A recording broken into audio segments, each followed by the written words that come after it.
मराठा आरक्षणाबाबत मनोज जरांगे पाटील यांच्या लढ्याला यश मिळाल्यानंतर आज कल्याणमधील छत्रपती शिवाजी महाराज चौकात सकल मराठा समाजाच्या कार्यकर्त्यांकडून सरकारच्या निर्णयाचं स्वागत करण्यात आलंय। मनोज जरांगे पाटील यांच्या समर्थनार्थ जोरदार घोषणाबाजी करत गुलाल उधळण्यात आला। त्यानंतर पेढे वाटून आनंद साजरा करण्यात आला। आज आमचा जरांगे पाटील साहेबांनी 4.5 महिन्याच्या प्रदीर्घ लढ्यानंतर आज अण्णासाहेब पाटील जे कर्मक्षेत्र आहे या कर्मक्षेत्रामध्ये नवी मुंबईमध्ये आज जरांगे पाटील साहेबांच्या लढ्याला यश आलं। आज महाराष्ट्राचे मुख्यमंत्री एकनाथराव शिंदे साहेबांनी छत्रपती शिवाजी महाराजांची शपथ घेऊन सांगितलं होतं की मराठ्यांना आरक्षण दिल्याशिवाय मी चूप बसणार नाही।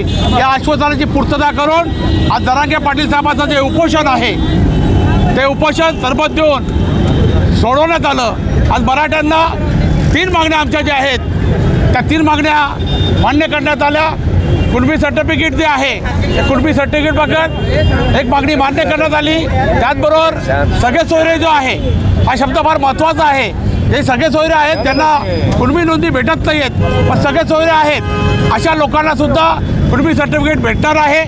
आणि एक प्रकारे मराठ्यांचा फार मोठा विजय या ठिकाणी झाला आहे। हा गरजवंत मराठ्यांचा विजय आहे, पण गरजवंत मराठ्यांचा विजय करताना सुद्धा शिंदे साहेबांनी आणि जरांगे साहेबांनी एक मागणी अशी केली आहे की सुप्रीम कोर्टात क्युरेटिव्ह पिटिशन जी आपली बाकी आहे या क्युरेटिव्ह पिटिशनमुळे जे मराठ्यांना कुणबी नोंद भेटत नाही आहेत, त्यांच्या वंशावळी भेटत नाही आहेत अशा मराठ्यांना आरक्षण देणं सुद्धा फार महत्त्वाचं आहे। त्यामुळे मराठ्यांना क्युरेटिव्ह पिटिशनद्वारे आरक्षण देण्यासाठी एकनाथ शिंदे साहेब वचनबद्ध झालेले आहेत आणि क्युरेटिव्ह पिटिशनमध्ये निर्णय आपल्या बाजूने झाला तर आपल्याला लगेच मराठ्यांना सुद्धा या ठिकाणी आरक्षण भेटणार आहे।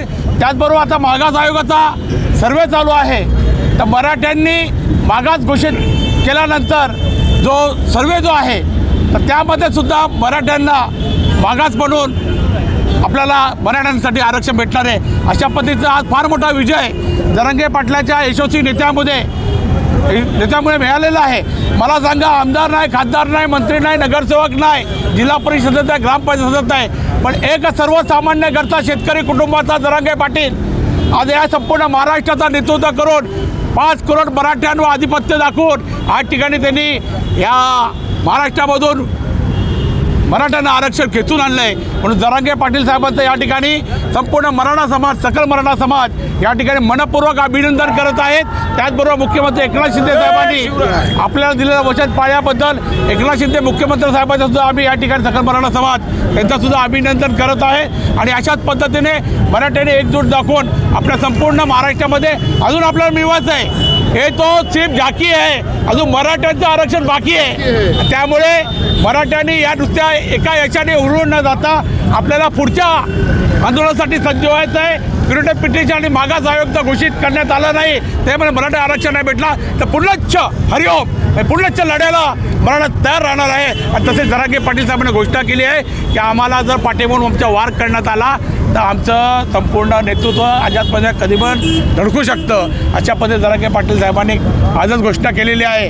त्यामुळे कोणीही या ठिकाणी उरून जाताना आमच्या मराठ्यांचं सुद्धा अजून अर्धवट आरक्षण बाकी आहे हे गृहीत धरायचं आहे।